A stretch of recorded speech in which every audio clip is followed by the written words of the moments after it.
What's up everybody, my name is Bobby and today I've got a real quick video for you guys. So before we jump into it, I'm pretty sure everybody's heard the saying, you get what you pay for. Now, while most of the time I definitely do agree with this, I think there's definitely certain times where there's exceptions to that saying. And the subject of today's video is exactly that. So without further ado, let's jump into it. Now, if you were one of the people that jumped on board and subscribed to my channel during the release of the Apple Watch Ultra and the release of the iPhone 14 Pro Max, you probably noticed the watch band that I've been wearing on my Apple Watch Ultra for the majority of the time. And that is the stainless steel link bracelet from Apple. Now, as incredible of a watch band as that is, it's absolutely insanely expensive for what it is, in my opinion. It's one of my favorite watch bands, arguably my favorite watch band that I've tried so far, but it's just crazy expensive, and a lot of people who watched the video who liked the way it looked didn't really like the price, understandably. So in today's video, we're gonna be comparing the stainless steel link bracelet from Apple to the Casetify Monolink stainless steel bracelet. And I'm gonna kind of be walking you through the differences and really helping you decide which one is best for you. Now, right off the bat, let's talk about price. So Apple's stainless steel link bracelet, that's gonna come in at about $350, which is wild.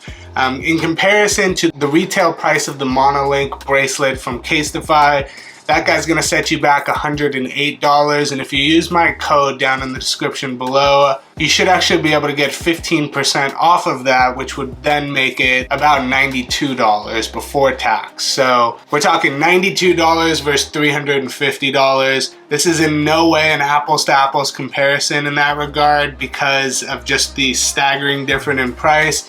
But stay tuned for the rest of the video because I think you'll be surprised at some of kind of the differences between the two, and it really is kind of an interesting comparison for sure. So the first thing that I wanted to touch on is the design of the two different watch bands. The Monolink from Casetify has a kind of semi-brushed stainless steel look. It is very similar to the brushed stainless steel look of Apple's link bracelet. But I did notice that the Casetify one is much shinier than Apple's, and that may be just because I've been using Apple's for a year straight, and it may have lost some of its luster, if you will, whereas the Casetify one, I have been using it, but it is still relatively new. So there is a good chance that, you know, with time, they may kind of even out as far as shininess goes. But as far as the intended watch that either of these bands is for, they're definitely geared towards the stainless steel Apple Watch. Now, the Apple bracelet does look really great on the Apple Watch Ultra, which is what I've been using it with, along with the Casetify one as well. They both work with the Apple Watch Ultra and look really great. I would say that since Apple's has dulled out a little bit since I've been using it for so long, it almost looks on par with kind of that brushed titanium look of the Apple Watch Ultra. And I did notice that when I had the Casetify band on my Ultra, the shine was like a little much, if that makes sense. So like you could see the shine of the watch band a little bit more predominantly than you could with the Apple bracelet, specifically with the Apple Watch Ultra. If you're wearing these with a stainless steel Apple Watch, that isn't a problem. It's specifically the silver stainless steel one because of how shiny and reflective that stainless steel case is on that watch. Before we move on from kind of like the finish of the two bands, Apple's stainless steel link bracelet notoriously gets scratched to high hell. Like that band gets scratched very easily. It's very noticeable, and it's wild how easy it is to kind of scuff it up. Now I should note that with that particular band, it's actually really easy to buff out that, and polish it. Since it is made of stainless steel, you can polish it and then kind of remove a lot of those scuffs. I've done it, I think, like once maybe in the last year. My band is definitely due for, another buffing, if you will. I don't know if the Casetify one will develop those scratches, but for the week that I've been using it, I haven't noticed any yet. So that's promising considering when I was doing the same, when I first got the Apple band, I did notice scratches within that first week. So maybe that's an indication that it won't. I mean, I imagine since it is made of stainless steel, it probably will scratch over time. But you should be able to polish it the same way. Another interesting thing to note is the Monolink band actually is like a straight stainless steel band. It's very symmetrical, it just goes straight.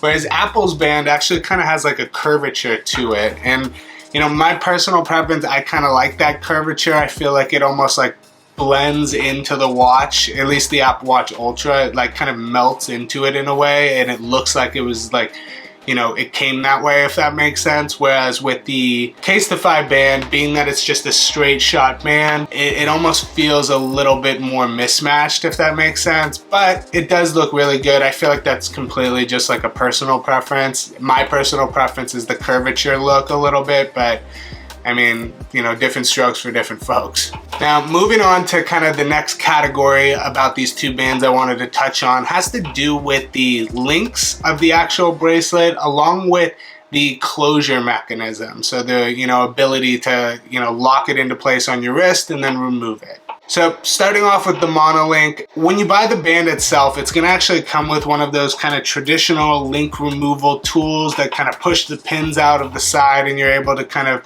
you know, remove as many pins from both sides of it that to suit, you know, your particular wrist size. You know, I never been the biggest fan of these kind of removal mechanisms, but as far as the ones that I've tested so far, the actual removal tool seemed great quality. It didn't break on me or feel like it was, you know, just not working. I've had experiences in the past with a little removal tool, the pin that pushes the pins within the band out. I've had that thing break. It's not like a cheap, poorly made removal tool, and it works well. I didn't have any problems doing it and was able to pretty quickly adjust the size of the band to, you know, my wrist. Now, Apple's, on the other hand, I feel like this is probably where that $350 price tag comes into play, because Apple's band is the best link removal and adding mechanism that I've ever seen by a landslide. So it has these little buttons on the underside of the band where you just press it and pull out, and you can extremely quickly, extremely easily remove and add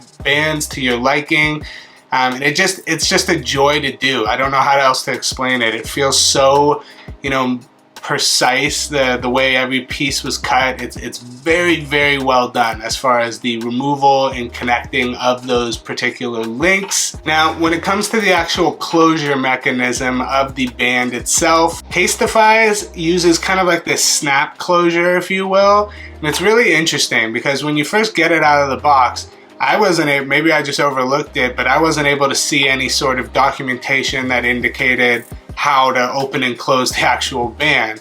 And there's no like, it's a very seamless design. So once the actual watch band is locked into place, it's actually really, really difficult to tell where, like, you know, you're supposed to, you know, maybe put a fingernail under to pull it open or whatever it is. There's a tiny little Casetify branding on the link right where the actual seam is. But other than that, there's no real indication on how you're supposed to open it. It's not very intuitive. I had to basically just futz around with it until I figured it out. And I eventually did figure it out. And you basically just pull it upwards with a fair amount of pressure, because just kind of lightly pulling it upwards wouldn't release it. You pull it and you'll hear kind of like a snap, if you will, and it opens up kind of, I don't know the technical term for how the mechanism opens up, but it expands it and lets you slide it off and on your wrist very easily. And then say you were putting the watch on and you want to close it, you basically, same kind of deal, you just in reverse push the two things down. One thing that I didn't really like is that when you want to close it, since it does require a good amount of force to actually, like, you know, snap the band into place, if you will, and kind of lock it onto your wrist, I found that I was pushing it into the underside of my wrist, which is just kind of uncomfortable in general. I mean, it's not the biggest deal, but, you know, pushing a metal band into this kind of sensitive area of your arm wasn't really my favorite, if that makes sense. Now, when it comes to Apple's kind of closure mechanism, it'll have these two little buttons on the side that you just easily pinch, and it'll go ahead and release the band. And then when you put it back in, it requires pressure, but it's a light amount of pressure, and it just works really well. It's a really easy off and on mechanism in very Apple fashion. It has that very kind of satisfying click to it. All the hinges feel really good. I don't know. I mean, Casetify's hinges feel good too, but the clicking of closure of it wasn't quite as satisfying for sure. Now, moving on to wrist feel. So that's just a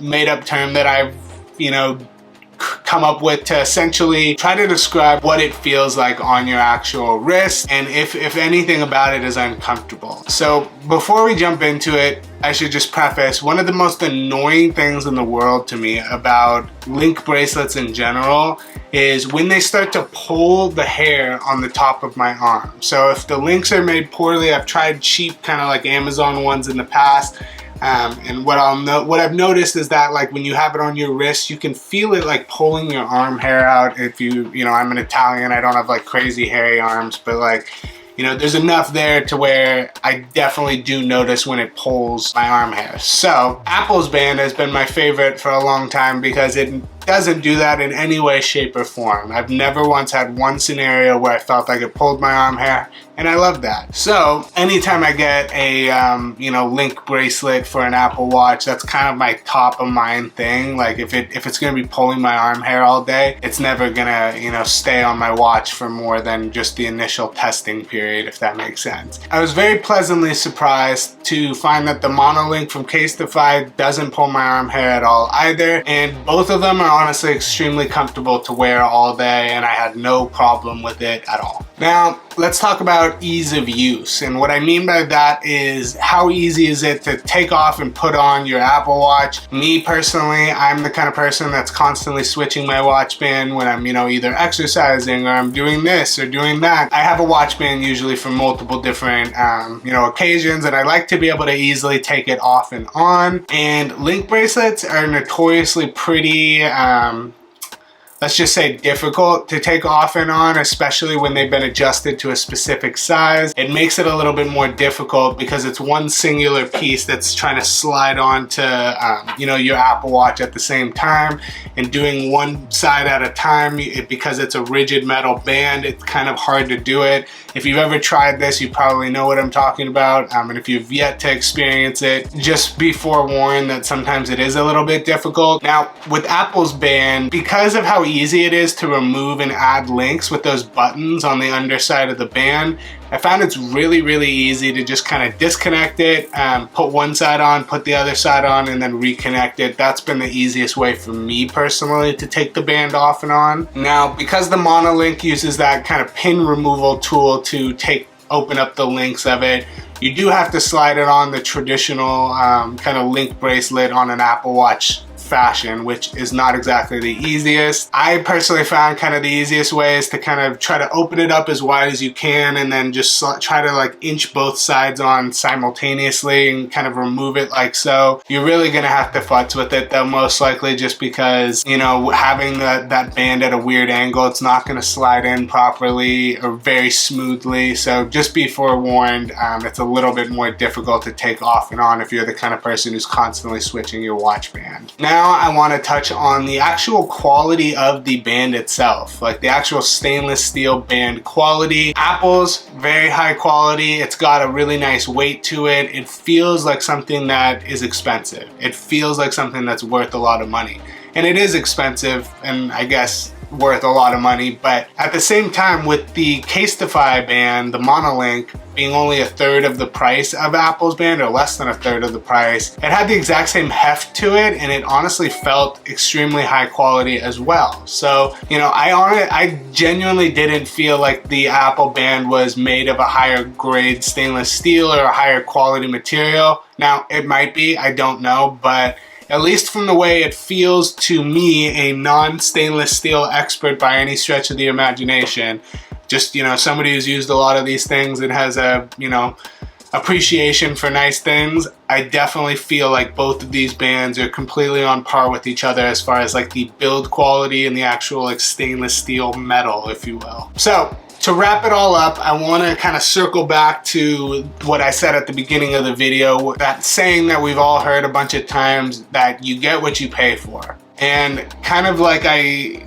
alluded to throughout this video so far, I don't think that that particularly applies to these particular bands, and I'll explain why. While by almost every single metric across the board, I feel like Apple's stainless steel link band is the better watch band between the two different ones. It's $350. As nice as I think it is, I don't really think it's $350 nice, to be honest. And on the flip side of that, the Monolink bracelet from Casetify, is, with the discount code in the description below, about $92, and it absolutely feels like it should be definitely worth more than that.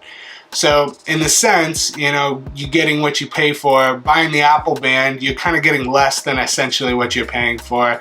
And buying the Monolink band, I feel like you're getting a lot more than what you pay for. So take that for what it is. The point of this video is really to just kind of highlight the differences and give you my thoughts on whether or not I feel one is worth it. I feel like both are worth it. Like, if you like Apple's stuff and you like Apple's bands and you like their design and you like all those kind of pros that I talked about throughout this video, then go for it. Buy the Apple band. Maybe try to get one secondhand from someone for cheaper, whatever it may be. They're really, really great watch bands.